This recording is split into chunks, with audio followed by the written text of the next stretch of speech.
नमस्कार दोस्तों, thoughts of voice में आपका स्वागत है। आज हम आपके लिए लेकर आए हैं महान कवि प्रेमचंद की एक नई अद्भुत कहानी जिसका नाम है नई बीवी। सुमित्रा जब पहली बार गिरीश बाबू के घर आई तो उसे एक अजीब सी ठंडक महसूस हुई।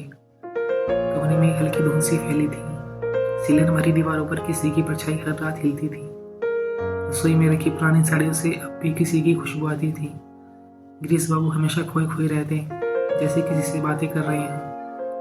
ये घर मुझे अब नहीं अपनाना चाहता, सुमित्रा ने जब पहली बार सोचा। एक रात सुमित्रा की आंख अचानक खुली। उसने देखा गिरीश बाबू अंधेरे कमरे में किसी से फुसफुसा कर बातें कर रहे थे। मैंने तुमसे वादा किया था, मैं तुम्हें नहीं भूलूंगा। सुमित्रा के रोंगटे खड़े हो गए। किससे बातें कर रहे हैं? धीरे धीरे वो कमरे की तरफ बढ़ी। दरवाजा खुद ब खुद खुल गया और अंदर की ठंडक ने उसकी सांसें जकड़ ली। तभी आईने में एक झलक दिखी।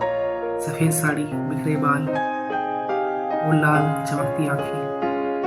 तुम यहाँ क्यों आई हो? सुमित्रा चीख पड़ी। सुमित्रा अब समझ चुकी थी कि ये घर अब भी पहली पत्नी के साए में जी रहा है। हर रात वही परछाई, वही बातें और वही डर। एक दिन उसने हिम्मत करके गिरीश बाबू से कहा, आपको आगे बढ़ना होगा वरना ये साया आपको भी निकल जाएगा। लेकिन गिरीश बाबू सिर्फ एक ठंडी मुस्कान के साथ बोले, अब कुछ नहीं बदलेगा क्योंकि ये खेल मेरी मर्जी से नहीं चल रहा। और उसी रात सुमित्रा हमेशा के लिए गायब हो गई। सुबह जब नौकरों ने दरवाजा खोला तो कमरे में सिर्फ एक चीज थी, एक पुरानी सफेद साड़ी और एक खत जिस पर लिखा था, अब तुम्हें कोई नई बीवी नहीं चाहिए। अब सुमित्रा को शक होने लगा कि कुछ तो ऐसा है जो उसे नहीं बताया गया। अगली रात जब गिरीश बाबू गहरी नींद में थे, सुमित्रा ने उनकी अलमारी खोली। अंदर से एक पुराना खत निकला। प्रिय गिरीश, अगर मैं इस दुनिया से चली भी जाऊं तो क्या तुम मुझे भूल पाओगे? सुमित्रा का दिल धड़क उठा। गिरीश बाबू की पहली पत्नी ने ये खत मरने से पहले लिखा था।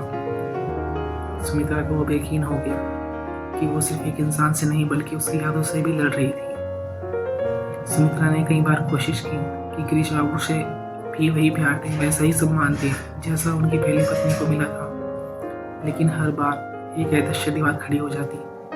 एक रात जब सुमित्रा किचन में काम कर रही थी, उसने सुना कि गिरीश बाबू अपने कमरे में किसी से बातें कर रहे हैं। तुमने मुझे छोड़ दिया लेकिन मैं तुम्हें नहीं भूल सकता। सुमित्रा के हाथ से बर्तन गिर गया। क्या गिरीश बाबू सच में किसी से बातें कर रहे थे? क्या यह उनका वहम था? गांव के सम्मानित शिक्षक गिरीश बाबू की पत्नी का देहांत हो चुका था। कुछ सालों बाद परिवार और समाज के दबाव में आकर उन्होंने फिर से शादी कर ली। उनकी नई पत्नी थी सुमित्रा।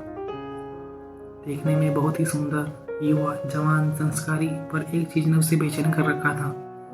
गिरीश बाबू का अतीत, उनकी पत्नी की यादें जो गिरीश बाबू की जिंदगी से नहीं निकल रही थी। पहले तो सब कुछ ठीक ठाक चला, लेकिन धीरे धीरे सुमित्रा को महसूस हुआ कि गिरीश बाबू की जिंदगी में वो जगह नहीं बना पाई जो उनकी पहली पत्नी की थी।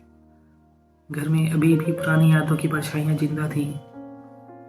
दीवारों पर पहली पत्नी की तस्वीरें, अलमारी में उनकी पुरानी साड़ियां और सबसे बड़ी बात, गिरीश बाबू का बदला हुआ व्यवहार। अगले दिन जब सुमित्रा ने गिरीश बाबू से इस बारे में पूछा तो उन्होंने चुपचाप खत को जलती हुई मोमबत्ती के पास रख दिया। मैं उससे भूलना चाहता हूँ सुमित्रा, लेकिन नहीं भूल सकता। गिरीश बाबू की आंखों में आंसू थे। सुमित्रा समझ चुकी थी कि कोई भी नई बीवी पुरानी यादों की जगह नहीं ले सकती।